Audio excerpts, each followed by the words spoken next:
Occipital neuralgia is like one of the reasons, one of the things I like to, I do like to use the Winback as my go-to, um, because people can be really uncomfortable. The headaches could be localized, or they go up over the head. Sometimes they get um, a migraine type of pain on top of that. So here it is. Um, there it's coming up, right, guys? So I like to Yes. warm up the tissue first with a little CET, um, and just to kind of soften it a little bit.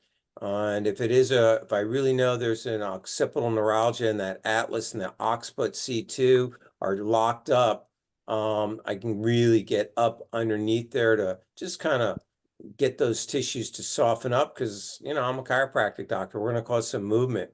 But when they're in a lot of pain, after that, I stack them with the R-Shock. Okay. So I use the high tens to get in there, and I can get the high tens in there for that pain control because these are the headache people that, right now we have her in the treatment room. They're the parameters. So I'm not an old school was, hey, let's get you in a dark room. Let's create less sensory input, because they're having the headache, they're having the migraine, the photophobia, and all that stuff. But I find if I get to them with this protocol, I can do it in the open treatment area and I don't have to do all that. And then I finish off with ice on the occiput. But I got a little bit of the high tens going on with the RET, and then I stack it with some Graston or IESTM using the instrument of choice. I have the bracelets on now, which you can't really see. So this enables me now to go after the soft tissues a little bit more. Again, all prepping to get that release and through that suboccipital. And again, they're the parameters, the RET and the high tens coming through the IESTM tool. And then we had some motion.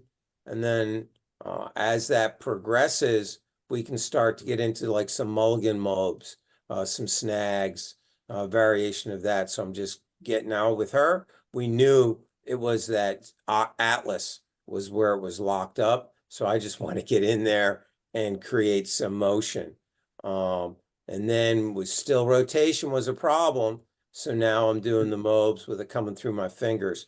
That's why I progressed with the Graston first, because then if I need to get in there and do manual work, the bracelets are already on and I can get right on that occiput.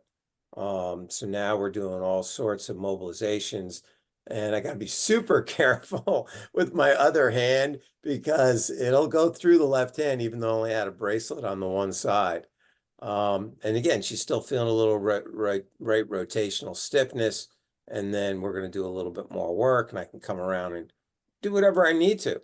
In her case, I ended up getting on the lateral scalenes and a little bit on the anterior scalene. And then we had to work that. So this was one of the things I like to do. I found working my occipital headaches, occipital neuralgia patients, that stacking really does the trick. And of course, they get adjusted as well.